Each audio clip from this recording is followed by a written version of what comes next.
guys. It's my theme music. Every good hero should have some. Oh, and every time you hear that music, it is your hero. This is Tim, this is New York Giants Straight Talk, powered by Online Big Blue LLC. Want to talk about the New York Giants 2024 draft? We're gonna give it a grade. We've gone through some. I've started looking through the players, and I love it because there was a moron in the comments section that goes, "You're just talking about what other people said. You didn't even look at the film on Sunday." Yeah, moron. Why am I going to tell you exactly what I think on Sunday when I got a video coming out on Monday about it? Knock, knock, who's there? Not the most intelligent people in the world. But the Giants, of course, they've wrapped up their draft. They wrapped up their 6 picks. It was an interesting draft. No offensive linemen, no defensive linemen, no wide receivers. No quarterback. You look at it and you're just kind of like, okay. So we've said it before. Poker face Joe really doesn't have a poker face. So when he came out a couple days before the draft and basically spewed his nonsense about how much they love Daniel Jones and all that, it wasn't nonsense. It was truth. He was talking about Daniel Jones going to be your quarterback in this year. I don't want to break the news to some people. Daniel Jones is probably going to be, no matter even how bad he plays, your quarterback next year as well. Think about that. You are going to go 7 years with Daniel Jones, 7 years with this guy, and still we'll have to hear, well, you know, the offensive line wasn't as great. We fixed the wide receivers, but they didn't play that well, and the offensive line wasn't that great. Just makes you cringe. But let's talk about the draft, and we're going to give it a full draft grade. And we always have to start with number 1, because you always start with the beginning. And that's going to be, whoa, Chippy, my neighbor. Hello, neighbor. Oh, I already told people I love Malik Neighbors. I've said that if we didn't take a quarterback, Neighbors would be my guy.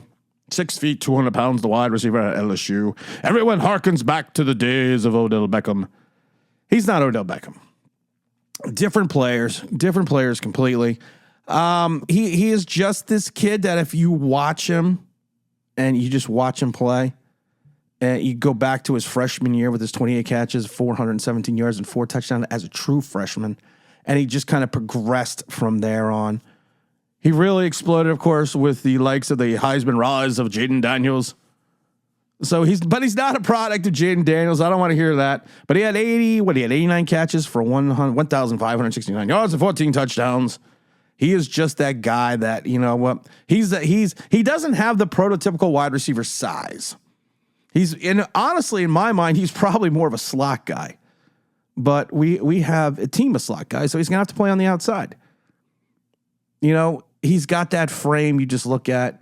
He's got that long, beautiful stride and transition. He is the epitome of a vertical threat. He's got that second gear. He's got that acceleration. And you know what's funny? But a lot of people don't talk about. Everyone talks about his acceleration, but not many people talk about his deacceleration. And what I mean that is, I mean stopping on a dime, giving you 9 cents change, and coming back for the ball.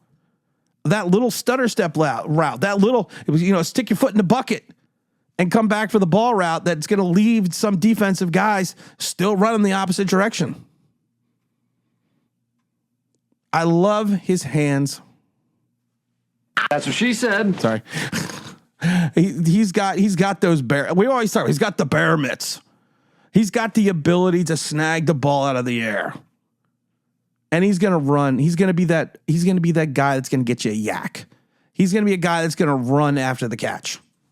He's going to be that type of guy. Dun, dun, dun. As always, we like to talk about deficiencies. There's not many. He's not the prototypical guy size-wise to be on the outside. Like I said, he would probably be more, any place else, he'd probably be more suited as a slot guy. But with his speed and his explosiveness and his ability, he's definitely going to be on the outside. My biggest issue is the fact that I said it on Twitter today. You can't keep filling up a bucket full of water that's got a hole in it. You can't fix your quarterback by getting him weapons and wide receivers repeatedly over and over again, because I can't think of many times in NFL history where fantastic wide receivers made up for a poor quarterback play. Usually they go hand in hand. And someone, what is this? I think it was Mark Ross. Someone said it was on ESPN. Someone sent me this, and I think it's very apropos. This, because I talk about this all the time. Yeah, definitely surprised about the non-QB pick there, but not when they didn't take one. Of course, it had to be a receiver, and Malik Neighbors. Look, I love the player. I love Malik Neighbors. I think he's fantastic. And I think everyone can say the same thing. We love the player. We love the guy.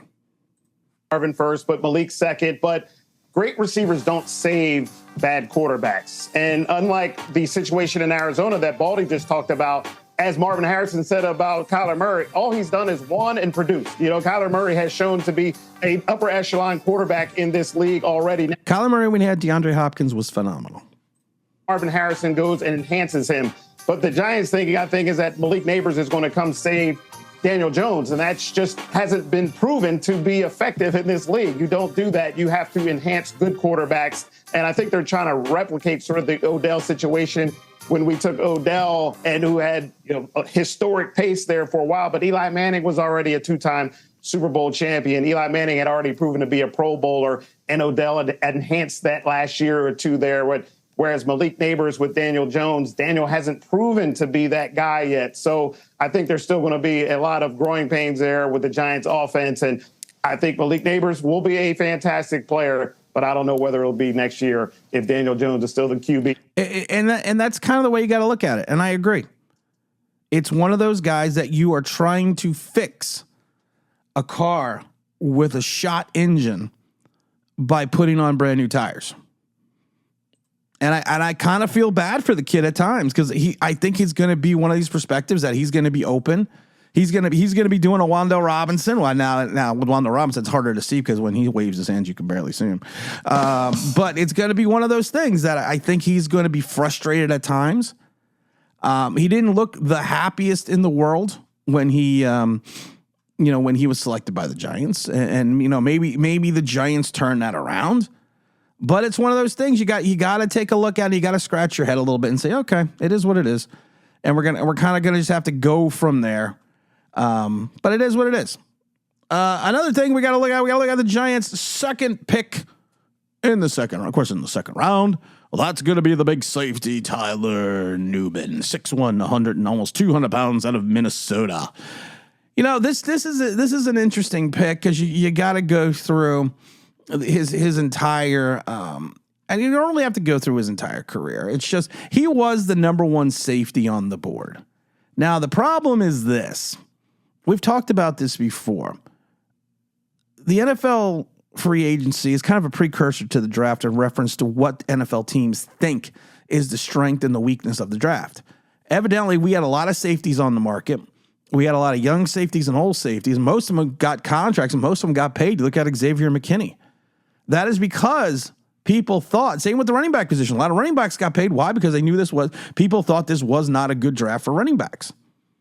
And if you think about this for a minute, you look at the safety position. Yes, Tyler Nubin to me is a good prospect, but is he a good prospect at the safety position in the second round for the New York Giants? Yes, because of the fact that the New York Giants are limited at the safety position.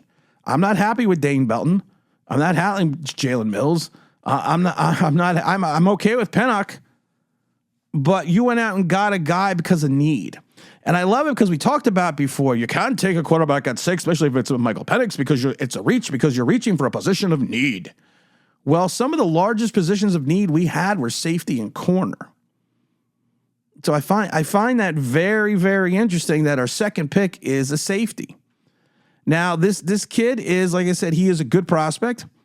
If you take a look at him in pass coverage, he covers a lot. He covers a lot of ground. He can play deep safety. He could be a strong zone guy. I think he could be an intermediate guy.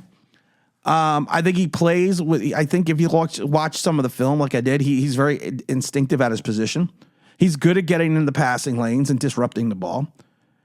He's got athleticism. I think his speed, though, his speed's going to be a little bit of a hindrance. He shouldn't be. If you're going to cover the majority of tight ends and a good portion, if you're going to use him to cover the majority of tight ends, outside of the elite prospects and running backs, he is not going to have an issue. You ask him to go man-to-man or play a zone on an NFL wide receiver, I think there's going to be a problem because I just don't think he has that next level speed to do that. And you watch some of his games and you can say, okay, he's got a little Wan'Dale Robinson-esque with the fact that, Wan'Dale Robinson got pulled down behind quite a bit in Kentucky because he just didn't have that next gear. And people are going to say, well, Tim, he's got a next gear. Look at it now. Look at his yak and get back to me. And look how far off the line he's getting the ball, off the line of scrimmage. But like I said, Newman, to me, he's going to be a guy that I think he's going to be more of that eighth guy in the box. I think he's going to be better off playing that Logan Ryan Peppers role that they did with Patrick Graham a few years back, where Ryan and Peppers played 100% of the snaps and they play like 50% of those snaps in the box. So I think he's going to be that quasi linebacker type safety, especially at almost 6'2", 200 pounds. Big hitter, hard hitter. I think, like I said, I think he's physical. I think he'll have that ability in zone coverage. I do think he will have that. But like I said, if you're going to call him out man to man or have him, make sure he's going to be that he's going to be playing center field in reference to a wide receiver getting deep, I think you might have some problems. I think he can play man, but like I said, I think he's more than capable to cover a tight end or running back, but I think you put a wide receiver out there, they're going to eat his lunch. If you watch some of his games, he has a tendency to miss some tackles. And one of the things that I was more concerned about is the missed tackles seem to coincide with the fact that he takes bad angles on the ball. He takes bad angles when going after the ball carrier. It's almost like they say the quickest point between A and B is a straight line. Sometimes he just doesn't seem to be making that straight line. I know some people have him as a potential start. I mean, if you take a look at the NFL draft boards, a lot of people had him as a potential starter, or maybe he was a day 2 or 3 pick down the road, and potentially could become a starter. I think his strong suit is going to be in that strong safety position. I don't think you're going to want him to be playing out in the field. I don't think you want him to be playing out in left field, to be perfectly honest. I think if you do that, I think you're going to be asking for trouble. But you know what? Like I said, you reached a little bit. I think you reached a little bit at the safety position only because of the fact that it was a position of need. And I think that's kind of where the Giants went with this pick. I think they probably could have got him in the 3rd round, but you never know. Like I said, it is what it is. You fill the position with need. Your safety room was not that great to start with. Did it get better? Yes.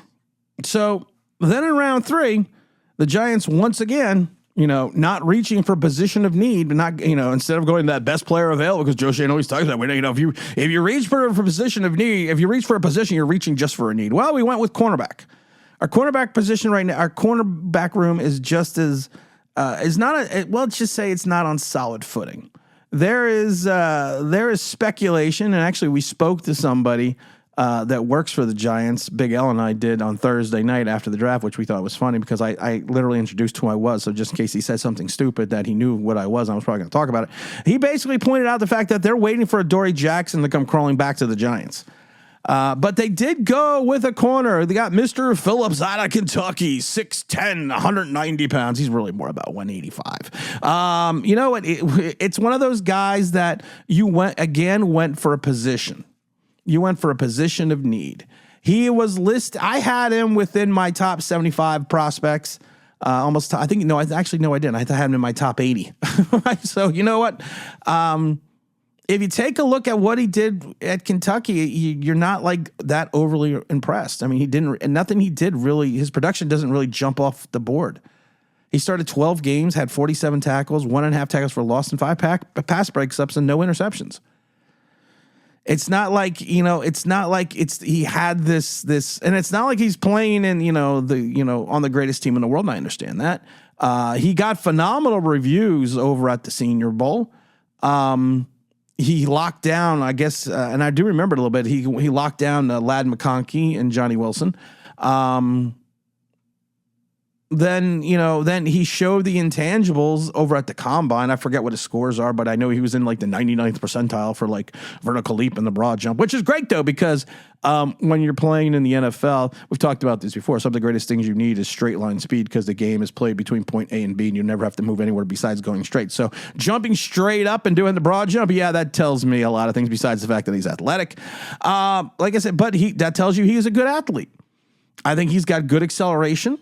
I think he's got above average speed, but I don't think he has that big time speed. I think if you put him up a wide receiver like Devontae Smith or an A.J. Brown or a CeeDee Lamb, I think he's going to have a lot of problems. I think if you take a look at for a guy that, I've said this before, I like guys that are competitors. And you watch a lot of film on this kid, and he is a competitor. He is a guy that rises to the moment. He is a guy that, if it looks like he plays a little bit with a chip on his shoulder, which is something you want to see. I think he's instinctive. I think he's an aggressive player. He's not like a DeAndre Baker. He's not like an Eli Apple. He's not as handsy. I think he's a kid that has a good football IQ, understands his position, and has the physicality to play it. But he's one of these guys, again, that I think he's going to be more suited as a slot guy. And you already have the likes of Cordell Flott and Darnay Holmes. His size, to me, I think is going to be limiting. And I know they list him at, I know he's listed, what did I say he was listed? He's listed at 5'10". I think he's smaller than and people say he's smaller than the listed 190. I think at times, if you watched him play last year, he's slow at times, recognizing certain plays. And like I said, I think he's going to have limited recovery speed on wide receivers, especially when they're going vertical. I think he's going to have some issues. He does. When I talk about DeAndre Baker and I talk about him being handsy, and I talk about Eli Apple, he does get handsy at times. He had a tendency last year, if you watched him, to grab at the wide receiver a little bit when they're about to catch the ball. So when the receivers go at the catch point, he has shown some ability. He has shown some ability. He has shown some issues in reference to grabbing the wide receiver. I think it was the Florida game. I don't remember, but I remember watching film the other day. I'm like, did he just grab the wide receiver? His frame is what I'm going to worry about a little bit. If you take a look at his body type, and we've always talked about this before, he just doesn't seem to have that complete physicality in reference to go up against like an A.J. Brown or a CeeDee Lamb or someone like that. I don't think he's going to, that's why I think he's going to fit better in that slot position. But then once again, did you improve your quarterback room? Sure you did. And that's something you got to look at. You did improve your quarterback room. Your quarterback room got better. A cornerback room. Excuse me, I have to say more about the enunciation. The cornerback room got better. I think he was more of a 4th round pick than he was a 3rd round pick. But again, like I said, Joe Schoen talks about this, you don't want to reach, because if you do that, if you grab for a position, you're reaching. You have a reach there. It's a reach when you're drafting vis-a-vis position. Okie dokie. We're going to go to the next one. That's going to be the big tight end out of Penn State. That would be Mr. Theo Johnson. 6'6", 260 pounds. The junior of the Nittany Lion. Again, he's another guy that he is an interesting prospect. It kind of tells you what the Giants think of their tight end room and what they think of Walla Walla Waller, because you really needed to probably draft other positional needs. But he is an interesting prospect. I think he's one of these guys that he's another athletic guy. One of the things I found interesting with Joe Schoen in reference to drafting these guys, these are also all culture guys. You always hear that. We're back to that again, guys. He's a culture guy. These are culture guys. He's a big athletic tight end. I think he's more of a straight line route runner. I think he's going to have that ability in the pros to generate separation because of his physicality and his speed. At times he shows soft hands. I think his biggest I think his biggest contribution to the Giants is going to be the fact that he's a good blocker. He's an extremely good to very good blocker. He uses his size, he uses his strength, he uses his technique. He's going to help dominate in the running game. I really do think he can. I don't know. I got to see how he does in reference to his pass blocking efficiency, but as a run blocker, he's going to be a bulldozer. Everyone that talks about Dane Bellinger and how we need to get him out got to get him out more. You can't keep him back there to block. Well, if Dane Bellinger was blocking last year to help the offensive line, it didn't really help out. I think this kid can help out. I think he's like I said, he's got the ability to be a versatile player. He has the ability to show that he can be effective in the red zone because he's going to be able to use his frame, his size, his strength, his athleticism to basically to outmatch certain defenders, and especially certain safeties. And like I said, I think he's going to be raw, but I think he's going to be instinctive. One of the things after watching some of the film, like I said before, it's the fact that I think he's more of a straight line runner. And I know we joked about that you don't want to be a straight line runner in this league, but I think his ability to be a versatile route runner just isn't there yet. Just like I said, this is just from watching from school, watching him over at Penn State. He's got to be more effective with his routes. He's got to sell his routes better. And which is going to limit him in the passing game. He's got good speed. He doesn't have great speed. He's got good quickness. He doesn't have great quickness. He's got good agility. He doesn't have great agility. So when he's going to go up against a very athletic linebacker or safety, I think he's going to have some issues gaining some separation. And like I said, that's why he was a later round pick. He's got to refine his technique in reference to catching the ball. He's very inconsistent with it at times, which will lead to some drops. And one thing I think is he is going to come in this league as a blocking tight end. And the only difference is he is not going to be able to bully people around the NFL like he did at Penn State because of the fact that you're going to be going up against the best of the best of the best, sir. And I think he's going to have to understand that he's going to have to refine his techniques a little bit more in reference to pass blocking, to run blocking. He's got to learn leverage. We talked about that with JMS. As a former wrestler, he needed to learn leverage a little, how to use his leverage a little bit more as in the center position. Johnson's going to have to do the same thing. But for where he was selected and what the Giants tight end room looked like, Theo's a good pick. I like the Theo pick. I think if he has 20 plus receptions, I'll be happy with that. If he contributes on the special teams, I'm happy with that. And we're going to kind of go from there. The two last picks, the Tyrone Tracy and the other kid, the linebacker at LSU, is what it is. Tracy was a former wide receiver, switched over to running back. With the way our running back room is constructed, you would think you would have went and got it back a little bit higher in this draft. Tracy is a big body. I don't think he's going to be the bell cow back, but he's the largest back we have in the room. Whatever that's worth. That's not saying much. Then we grabbed the kid out of UCLA, the linebacker, 5-year starter. He played in the league. He's been in the league. He's been in college since 2019. Short, undersized, doesn't really have the speed. Good. I mean, he's a good kid.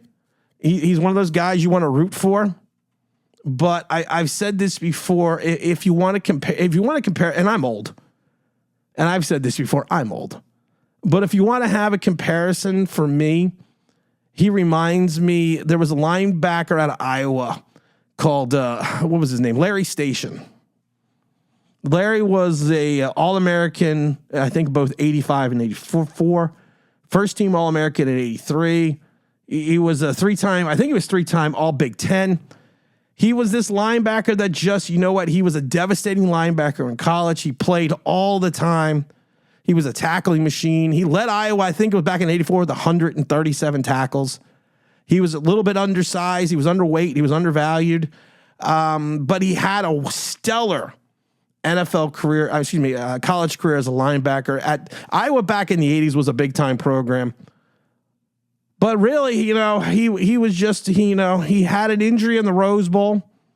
but it wasn't a career-ending injury. But he just never filled expectations. People were going to say, well, he fully recovered from the injury he got in the Rose Bowl, but he just wasn't good enough, even though he was stellar in college. And he was an older gentleman. He had almost 500 tackles in college. That's who this kid reminds me of. If he's a special teams player, if you're going to rely on him to come and be the Robin to the Batman of Bobby Okereke, we got a lot of problems. But like I said, he's not a throwing guy, but how many times do 6th, 7th round picks really make a contribution, immediately in year one, especially on the Giants? Sometimes they have to play. If you look at this entire draft outside of like I said, to me, the only knockout pick is the Neighbors pick. I got to give it a B-. I got to give it a solid B-. I think you had a couple reaches positionally at safety, running back, and corner. I think Joe Schoen went against his own thought process of going best player available, because I don't think he did at the point in time. And like I said, I think, he talked about it again. He talked about it after. These are culture guys. We got some culture guys. I'm going to say it. I'm going to say it again. I'm going to say it a million times. I'd rather have some assholes that can play. Give me an asshole who can read defenses and throw the ball a country mile. Give me one of those assholes. Not a good culture guy. We will see. Time will always tell. People will be like, well, your negativity on your video is just so terrible. All I always tell people is I never do a follow-up draft video at the end of the year, because the last 3 years, my videos have been pretty much spot on. So I'm going to stick with what I got here, guys. Solid B-. Neighbors was the knockout pick. The other picks were kind of meh. And the other picks could be questionable in the fact that Joe Schoen, to me, went against his whole philosophy of taking the best player available and reached for a position at both safety, running back, and corner. I like the Theo Johnson pick. We're going to have a big live stream on Tuesday at lunchtime, so make sure you stay tuned for that. And as always, this is Tim. This is New York Giants Straight Talk, powered by Online Big Blue LLC. And don't forget to like, don't subscribe, don't forget to ring that bell because you want to know why. That'll be awesome.